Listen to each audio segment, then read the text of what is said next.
Olá, pessoal! Bem-vindos de volta ao Dossiê Criminal, o lugar onde exploramos os casos reais mais assustadores, perturbadores e, às vezes, além da imaginação.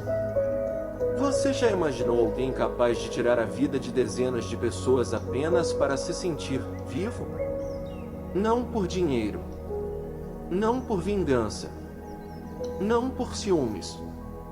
Apenas porque sentia prazer ao matar, e cada assassinato era como uma dose viciante de adrenalina. Não é filme. Não é ficção.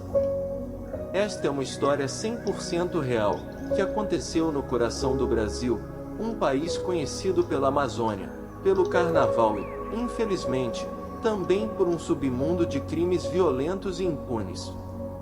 No vídeo de hoje, vamos mergulhar na mente de um dos assassinos em série mais assustadores já presos na América do Sul, Sailson José das Graças, o homem que confessou ter matado pelo menos 42 pessoas ao longo de quase uma década, por um único motivo. Porque eu gostava. Prepare-se, porque esse caso não é para os fracos. Por trás das vielas de bairros pobres, escondia-se um caçador silencioso, que atacava à noite como um fantasma. E o mais aterrorizante? Ele não era insano. Era totalmente lúcido, frio, calculista e confiante o bastante para contar, em frente às câmeras, como matou cada uma de suas vítimas, como se estivesse contando qualquer história do cotidiano. Se você acha que já viu de tudo no YouTube sobre crimes reais, assista até o final. Porque este pode ser o caso que vai mudar sua visão sobre o que realmente é um monstro. Parte 1. O fantasma de Baixada, a infância de um monstro esquecido. Diferente da imagem clássica de assassinos em série retratada nos filmes, inteligentes, sedutores ou visivelmente perturbados, Sailson José das Graças era absolutamente comum. Ninguém lembra com precisão sua data de nascimento. Sabe-se apenas que ele nasceu em 1989 e cresceu em Baixada Fluminense, uma região periférica do Rio de Janeiro marcada pela pobreza extrema, criminalidade constante e um abandono social crônico. Ali, tiros durante a madrugada não são novidade. Gritos frequentes. Crianças crescendo sem escola, sem cuidados, sem rumo. Uma realidade. E Sailson era só mais um no meio da multidão invisível. Sua família mal sabia onde ele estava durante o dia. Ninguém se preocupava se ele ia à escola ou se tinha amigos. Ele não tinha laços, não tinha voz, não tinha ninguém. Eu vivia como um fantasma. Ninguém me via. E ninguém queria ver. Relato de Sailson durante interrogatório. Certa vez, ainda criança, ele roubou uma simples caneta da escola. O objeto em si era insignificante. Mas o que ficou marcado na memória dele foi a reação das pessoas. Pela primeira vez, todos olharam para ele, com raiva, medo, desprezo. Naquele instante, ele descobriu que causar medo era uma forma de existir. De um garoto ignorado, ele se tornou o menino problema do bairro. Começou roubando pequenos objetos, jogando pedras nos telhados durante a madrugada, quebrando janelas, brigando com outros meninos da rua. Mas o mais perturbador, ele fazia isso porque gostava. Eu não precisava das coisas deles. Eu só queria que eles tivessem medo de mim. Que soubessem quem eu era. Sailson, em declaração registrada. Aos 15 anos, foi detido pela primeira vez por roubar um celular. Os policiais o descreveram como calado, apático, com um olhar vazio. Mas o caso foi arquivado por falta de denúncia formal. Ele voltou às ruas, mais invisível do que nunca, e mais convencido de que estava no caminho certo. Aos 17 anos, um marco. Uma mulher foi assassinada brutalmente dentro de casa, no mesmo bairro onde Sailson morava. A polícia investigou, mas sem provas conclusivas. Alguns vizinhos relataram ter visto um jovem estranho rondando a casa, mas ninguém confirmou que era ele. O caso foi arquivado. Anos depois, quando já estava preso, Sailson foi questionado sobre esse crime. Ele respondeu friamente: "Foi a primeira vez. Eu ainda lembro do cheiro do cabelo dela." Ela gritou bem baixinho, como se soubesse que ia morrer. O silêncio no interrogatório foi imediato. A partir dali, ele deixou de ser um adolescente rebelde. Tornou-se um predador.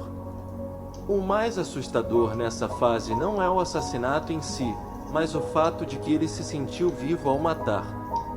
Um ato extremo, cruel, tornou-se a única fonte de prazer, controle e existência. Sailson não era apenas mau. Ele era o reflexo de uma sociedade que o abandonou em todos os níveis: família, escola, comunidade e até o sistema jurídico. Ninguém o ouviu quando começou a se perder. Ninguém o interrompeu quando deu os primeiros sinais. Ninguém o impediu quando decidiu matar pela primeira vez. De um garoto ignorado, Sailson se transformou em um verdadeiro monstro, não pela força física, mas pela frieza, paciência e ausência total de empatia. Mas como ele matava suas vítimas? Por que ninguém percebeu? Como conseguiu escapar da polícia por quase 10 anos? Parte 2. Caça nas sombras, a tática de um assassino. Enquanto a maioria dos assassinos em série age por impulso, cometendo erros que os levam rapidamente à prisão, Sailson era diferente. Ele era paciente, metódico e, acima de tudo, assustadoramente organizado. Em sua confissão chocante, ele descreveu seu processo de caça às vítimas como se fosse um plano de guerra, com frieza e atenção aos mínimos detalhes. Sailson não matava aleatoriamente. Ele tinha critérios claros e perturbadores. Eu preferia mulheres brancas, de cabelo longo, que moravam sozinhas. Eram mais frágeis, mais fáceis de dominar. E ninguém percebia o desaparecimento delas. Sailson em depoimento à polícia. Ele observava suas vítimas por dias, às vezes semanas inteiras, antes de agir. Registrava tudo. A hora em que apagavam as luzes. Se deixavam portas destrancadas. Se tinham algum padrão de ausência. Até se o cachorro da casa latia muito ou não. Para ele, matar não era um ato de desespero, era uma forma doentia de arte, onde ele era o diretor e a vítima, um personagem desavisado. Sailson preferia agir em noites chuvosas. A razão? Simples e estratégica. A chuva abafa os sons. O grito, os passos, qualquer barulho. Ninguém ouve nada. Sailson durante interrogatório. Ele podia passar horas escondido na escuridão, esperando o momento certo. Uma vez, disse ter ficado mais de 3 horas atrás de um muro, observando, imóvel. Sailson não usava armas de fogo. Preferia facas ou cordas para estrangular. Mas o que mais assustava a polícia era o nível de preparo. Ele carregava luvas de borracha para não deixar impressões digitais, capa de chuva preta para se camuflar e evitar vestígios de sangue, uma faca pequena e afiada, às vezes, até calmantes para sedar vítimas resistentes. Em um caso extremo, arrancou as próprias unhas para não deixar vestígios de pele embaixo, caso houvesse luta corporal. Eu não queria deixar nenhum rastro. Eu queria desaparecer. Como se nunca tivesse estado lá. Sailson. Após matar, Sailson não fugia imediatamente. Ele costumava ficar alguns minutos no local. Observava o corpo. Às vezes, até se olhava no espelho da vítima. Quando perguntado por quê, ele respondeu: era o momento em que eu me via com mais clareza. Sem barulho, sem ninguém. Só eu, e o poder absoluto. Ele saía pela porta dos fundos ou escalava muros, nunca pelo mesmo caminho que entrou.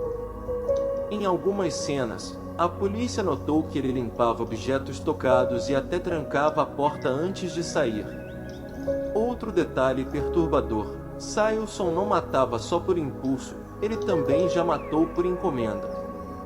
Segundo sua confissão, foi contratado para matar a esposa de um homem por ciúmes. A polícia nunca confirmou a identidade do mandante, mas o crime aconteceu, e o modo como foi executado batia com a descrição de Sailson. Ou seja, ele não era apenas um psicopata. Era um oportunista.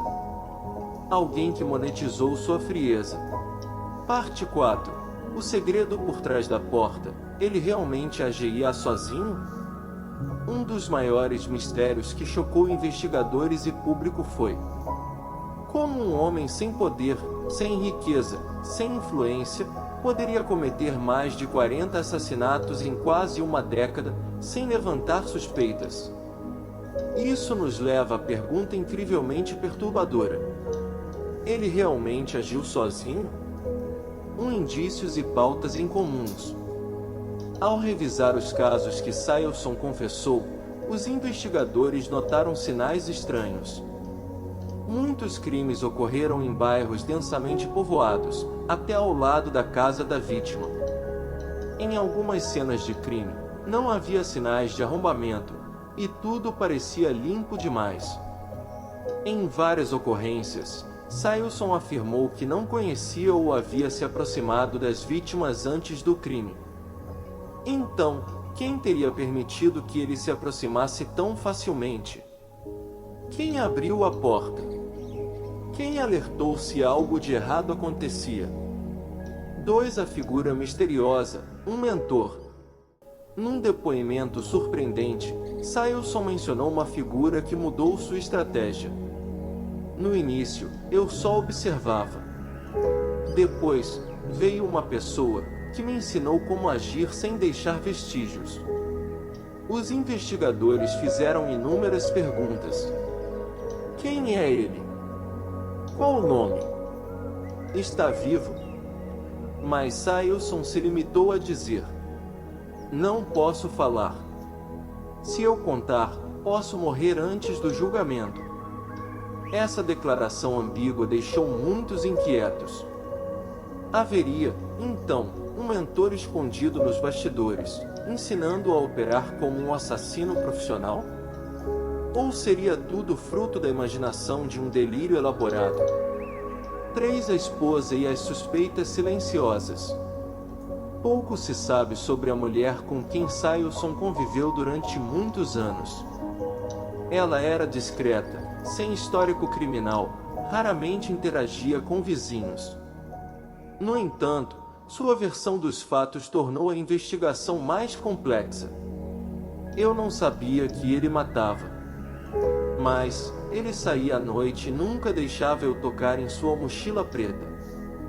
Quando questionada sobre marcas de sangue ou ferimentos ao voltar para casa, ele dizia que foi mordido por cachorro ou caiu de moto. Eu tinha medo, mas eu gostava dele. Ela realmente não sabia de nada, ou era um elo silencioso num plano muito maior. 4. Sombras dentro da escuridão. Em algumas confissões de Sailson, os fatos não condizem totalmente com as evidências disponíveis. A arma usada no crime nunca foi encontrada. O tempo de locomoção declarado por Sailson não fazia sentido se ele estivesse sozinho.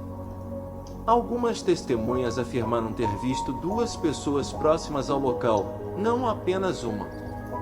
Mas, Por falta de provas concretas, todas essas suspeitas permanecem apenas no campo da hipótese. 5 análises psicológicas: lobisomem ou peça num tabuleiro. Especialistas ficaram intrigados com as contradições na personalidade de Sailson. Ele demonstrava controle absoluto sobre suas ações, típico de alguém com treinamento ou apoio externo. Contudo, levava muito tempo se vangloriando, contando detalhes que poderiam revelar seus planos, mesmo se tivesse cúmplices. Assim, surgiram 2 hipóteses. Ele teve cúmplices, mas cortou laços com eles ou os eliminou.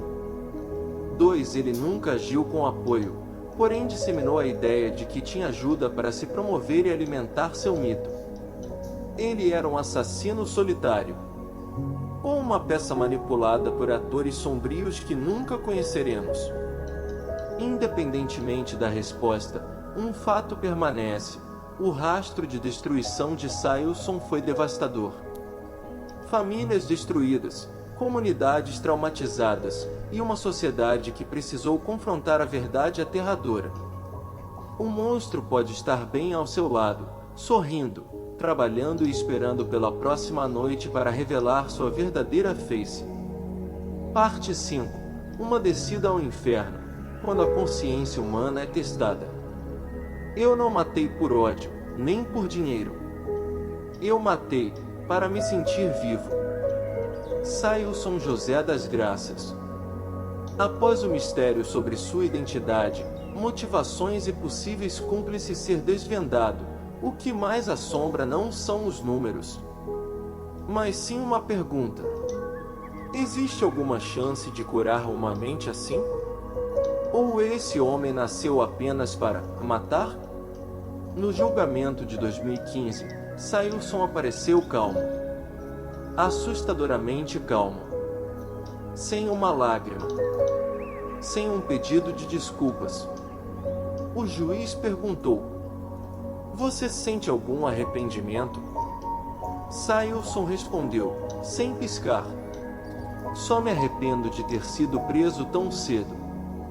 Eu ainda poderia ter matado mais algumas pessoas. A sala do tribunal ficou em silêncio. Não pelo número de vítimas, mas pela ausência total de emoção em seus olhos, como se a alma já tivesse morrido há muito tempo. Especialistas em psicologia criminal começaram a debater intensamente. Alguns acreditam que Sailson é o produto de uma sociedade indiferente, nascido em pobreza, negligência e sem amor. Outros afirmam que ele sofre de transtorno de personalidade antissocial irreversível, sem cura, e sempre será perigoso. Um psiquiatra afirmou: ele não sente culpa, nenhuma emoção ao falar das vítimas. Isso é um sinal de uma mente sombria, onde a luz da consciência nunca entrou. A pergunta que ecoa é: será que todos nós temos um pouco de Sailson dentro de nós? Apenas esperando ser despertado?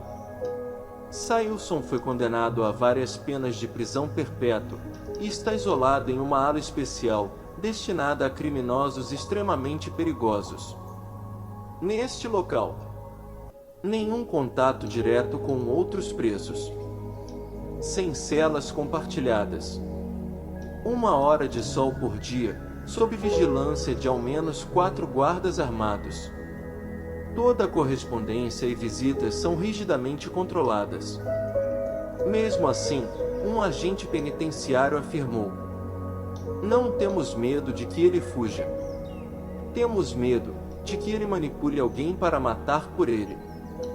O caso de Sailson deixou cicatrizes profundas no Brasil, especialmente nas comunidades pobres onde ele agia. Milhares começaram a fazer aulas de defesa pessoal. Mulheres pararam de andar sozinhas à noite. Crianças foram proibidas de sair depois das 19 horas. A confiança na polícia foi abalada, já que demoraram quase 10 anos para prendê-lo. E a pergunta quantas vítimas ele realmente teve, permanece sem resposta. Um jornalista veterano escreveu: "Não tememos apenas o assassino. Tememos a ideia de que vivemos ao lado dele sem saber." No fim, restam perguntas que tiram o sono. Quantos outros como Sailson estão lá fora, apenas esperando sua vez? Num mundo onde sentimentos se tornam cada vez mais frios, a indiferença se espalha, e crianças crescem sem amor, será que o mal pode nascer dentro de qualquer um? É possível perdoar um assassino, se ele realmente não entende que fez algo errado? Ou teremos que aceitar que existem pessoas que, desde o nascimento, nunca poderão ser chamadas de humanas? A história de Sailson José das Graças não é apenas sobre 42 vítimas. É um aviso sombrio sobre os cantos mais escuros da alma humana, e o quão frágil é a linha entre o bem e o mal. Claro! Dia la BNDCH Tim BANA, Brasil, ShopHNK Tevarri, Teong Foncast narrador de True Crime no YouTube. Sailson José das Graças não é apenas o nome de um assassino em série. Ele é o reflexo do que há de mais sombrio no ser humano. Quando o amor desaparece, a empatia morre e a vida do outro perde totalmente o valor. Sua história nos obriga a refletir sobre algo muito maior. O que acontece quando a sociedade vira as costas? Quando as crianças abandonadas de hoje se tornam os Sailsons de amanhã? Um país seguro não se constrói apenas com grades e cadeias. Se constrói com cuidado, educação, apoio emocional e, principalmente, com a capacidade de não deixar almas humanas apodrecerem no silêncio. E você? O que acha? Será que o mal nasce com a pessoa ou é a sociedade que o cria? Escreva sua opinião nos comentários. Obrigado por assistir até aqui. Se você gostou do vídeo, deixe seu like, se inscreva no canal e compartilhe para que mais pessoas conheçam os bastidores dos crimes mais perturbadores do Brasil e do mundo. Nos vemos no próximo caso, onde a verdade é sempre mais assustadora do que a ficção.